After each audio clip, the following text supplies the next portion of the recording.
ما تصوروش السعار والسخانه اللي طالعه الحكام الجزائر لما بدينا كنتكلموا على الصحراء الشرقيه، وخاصه لما دخلت السيده بهيجه سيمو مديريه الوثائق الملكيه وتكلمت على الوثائق التي تعزز مغربيه الصحراء الغربيه والصحراء الشرقيه. فكما قلت ما تصوروش الحاله اللي راهم فيها. وميزان الحراره كنعبروه على تصرف الحكام، سواء كان رئيس الجمهوريه عبد المجيد تبون او رئيس الاركان سعيد شنقريحه. فرئيس الاركان سعيد شنقريحه اللي كيعتبر نفسه هو الحاكم الحقيقي للجزائر قام بزياره تفقديه للناحيه العسكريه الجزائريه بولايه تمنراست بالجزائر، واجتمع مع الضباط والقاده العسكريين في الناحيه والقى كلمه. طبعا هو مشى هذيك الزياره والقى الكلمه غير باش يوصل رسائل للمغرب، وقال على ان الجزائر كتعرف واحد الحركيه خاصه بفضل القرارات السديده لرئيس الجمهوريه عبد المجيد تبون. وهذا الشيء كيقول هو بانه ما عجبش اعداء الجزائر او اعداء الشعوب والعملاء ديال هاد اعداء الشعوب، وبداو كيتهجموا على الجزائر وعلى المؤسسات ديالها لإلحاق الإضرار بالسمعة ديالها. وقال بأن الجزائر كتعمل مجهود من أجل إعادة هيبة الدولة وتعزيز مكانة الجزائر كشريك موثوق يحظى بالاحترام لأنه كيحترم الشرعية الدولية. وزاد السي شنقريحة يقول لك السي شنقريحة ما كاين مشكل بأن هاد الأعداء اللي كيستعملوا أبواقهم الإعلامية وبعض الأقلام المأجورة بهدف الإضرار بسمعة الجزائر والتهجم على مؤسساتها والتشكيك في مقوماتها التاريخية والجغرافية، بل تعدت هذه المهاترات، شوف مهاترات حد لا يمكن السكوت عنه، لا سيما عندما يتعلق الأمر بسيادتنا الوطنية ووحدتنا الترابية التي ضحى من أجلها الملايين من الشهداء الأبرار، وأن الجزائريين عازمون يعني أكثر من أي وقت مضى على قطع كل يد تمتد إلى شبر واحد من أرضه الطاهرة أو تنوي المساس بحرمة سيادته الوطنية. طبعا أنا غنسمعكم مقطع باش تسمعوا الصوت والصورة. يعلم هؤلاء المتربصون أن الشعب الجزائري الأبي الملتحم روحا وجسدا مع جيشه وقوته الأمنية الواعي كل الوعي بمن يقف وراء هذه المؤامرات الدنية سيتمكن في الوقت المناسب من إحباط هذه المخططات وإفشال مراميها، وعزم أكثر من أي وقت مضى على قطع كل يد تمتد إلى شبر واحد من أرضه الطاهرة أو تنوي المساس بحرمة سيادته الوطنية. السؤال الأول اللي يمكن نسولوه هو كيفاش أنه رئيس الأركان للجيش الجزائري يدخل في هذه الأمور بهذا الشكل هذا ويلقي خطاب؟ واش ما كاينش رئيس الجمهورية أو وزير الأول أو واحد في الحكومة المدنية يتكلم ويلقي خطاب؟ ولكن كما قلنا أنه كيعتبر نفسه هو الحاكم الأصلي والحقيقي للجزائر، كيدخل في كل صغيرة وفي كبيرة، في كل كبيرة. وشوف كيفاش كيتكلم بواحد الغل بواحد الحقد، وباغي يوصل رسائل للمغرب من بينها، وهذه مسألة كتعنينا كمؤثرين مغاربة. وكيقول بأن المغرب كيستعمل أبواقه الإعلامية، راسها تعطيها بصفة عامة أبواق الإعلامية بمعنى فيها الصحافة، فيها مواقع التواصل الاجتماعي. وهنا كنبغيو نبينوا على أنه المغرب ليس كالجزائر. الجزائر متحكمة في كل قلم وفي كل لسان وفي كل فكر وفي كل عقل في الجزائر، واي واحد كينشر او كيتحرك في هذا المجال الاعلامي الا انها هي اللي كتقيديه وهي كتقول ليه اشنو يدير اشنو ما يديرش، باختلاف المغرب. ومادام انهم كيتعاملوا بهذا الشيء كيعتقدوا حتى المغرب راه نفس الشيء، وأنا الحمد لله حنا كمؤثرين مغاربة ننخرط في الدبلوماسية الشعبية وننخرط في الدفاع عن بلدنا والتصدي لخصوم وحدتنا الترابية، والحمد لله قايمين بعمل متميز.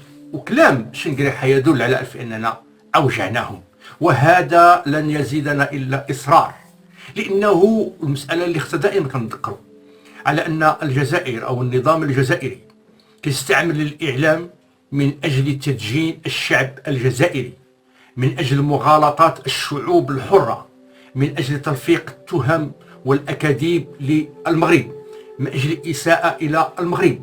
إذا معنى أنه الآلية اللي كيستعملها هي الإعلام. وكان مرتاح فاش لما كانت القنوات كانت غير القنوات الأرضية، ما كانش القنوات الفضائية وما كانش مواقع التواصل الاجتماعي. ولكن في ظل وجود مواقع التواصل الاجتماعي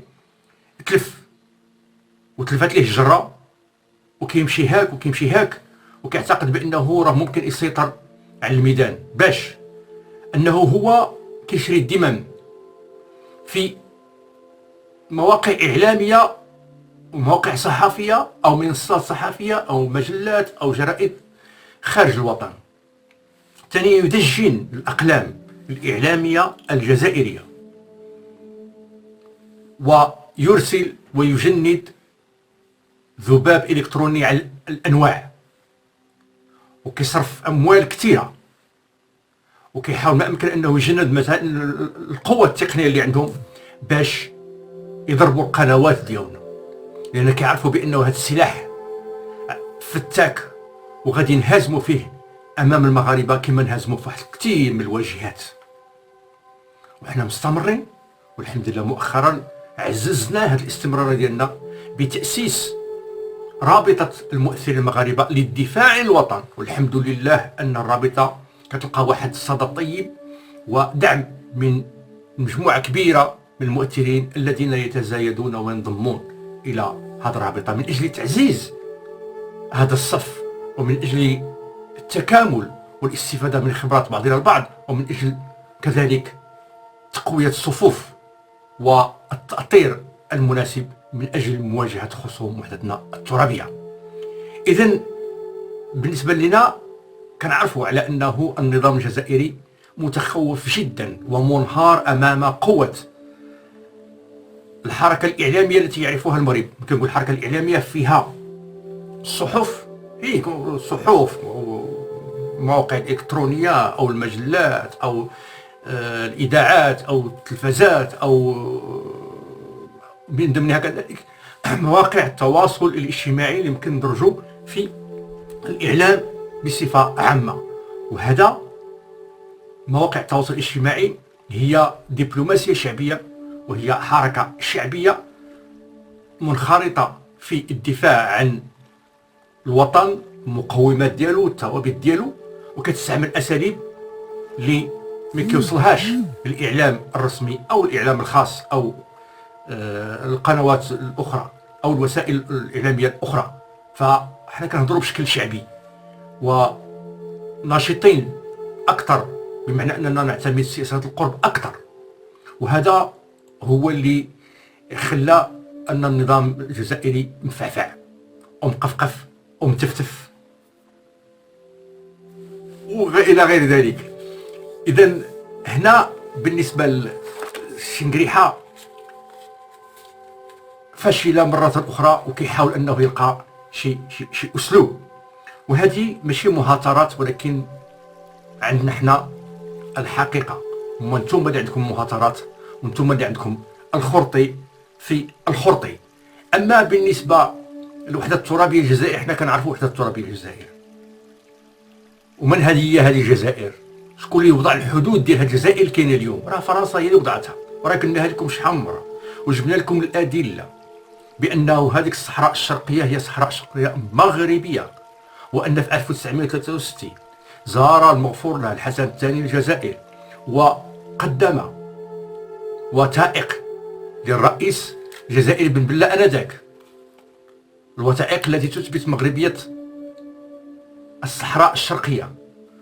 وبن بلة ما كذبش الوثائق، قال بانه نرجعوا النقاش في هذا الموضوع الى حين استكمال المؤسسات ديالنا.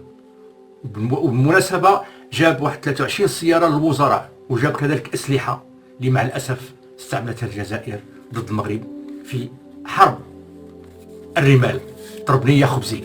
اذا هذو حقائق ما يمكنش يتنساو. اما قضيه قطع يد كل من يحاول ان يمتد الى شبر واحد من ارض الجزائر، فاولا حنا ما كنمتدوش على ارض الجزائر، هذيك ارض مغربيه.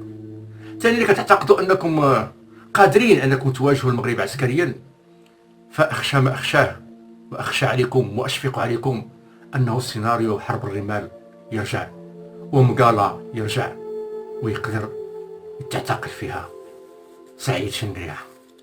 المهم فهادشي كلشي حنا واعيين بامور، ومجندون وراء صاحب الجلاله الملك محمد السادس نصر الله تحت شعار الله الوطن الملك، وخصوم وحدتنا الترابيه والنظام العسكري في الجزائر ما يدير البر. شكرا تمامكم والسلام عليكم ورحمه الله تعالى وبركاته.